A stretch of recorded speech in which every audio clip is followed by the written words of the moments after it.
So James came up and said hi to us. This is James. He ran into us in London. So that's the footage we got of James. Then we hung out with Charlie, as you saw in the update, which was also awesome. Thanks Charlie and Brierly for coming out and hanging out with us today. And now we're on a double-decker bus tour, the open air, the original tour, so they claim. So if you haven't seen part 3 yet, now's your chance. Click on the eye. It says find 3 squares. Yeah. And now we're in Camden Passage, which is awesome. Why would we come to Camden Passage, you ask? Simple. Loop yarn store. Purportedly the best yarn store in London. Who would want to go there, I wonder? We had a very lovely meetup with folks in London. 1, 2, 3. Ah! Came out and said hi to us. And we're gonna have another meetup in Bristol on Wednesday at 7 p.m. at a place called The Watershed. I guess it's very cool. My sister informs me, and someone at the London meetup said that she was right. So now that someone I only just met told me, well, I can believe it, because you know you can only half believe anything your siblings tell you. That's kind of the situation I'm in. As for episode 6 part 3, people had a few questions about that. Some folks seem to think that the drug lab apartment building was the same building as the guy with the animal collection in episode 2. Let's take a look. Drug lab exterior. Let's take a look at the exterior of guy with the animal collection.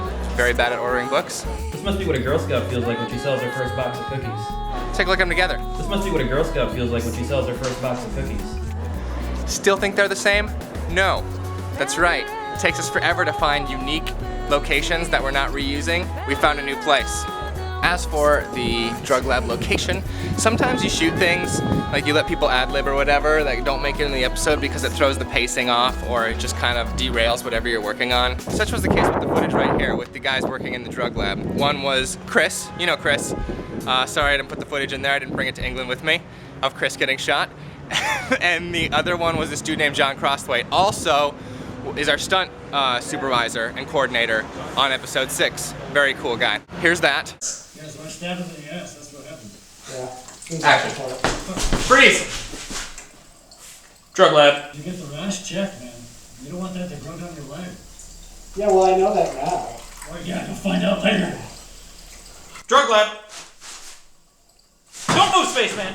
Also, when it comes to stunts, speaking of stunts, anytime I ask an actor who's pretty much just a friend of mine to do a stunt or anything, I want to show them I'll do it first. So.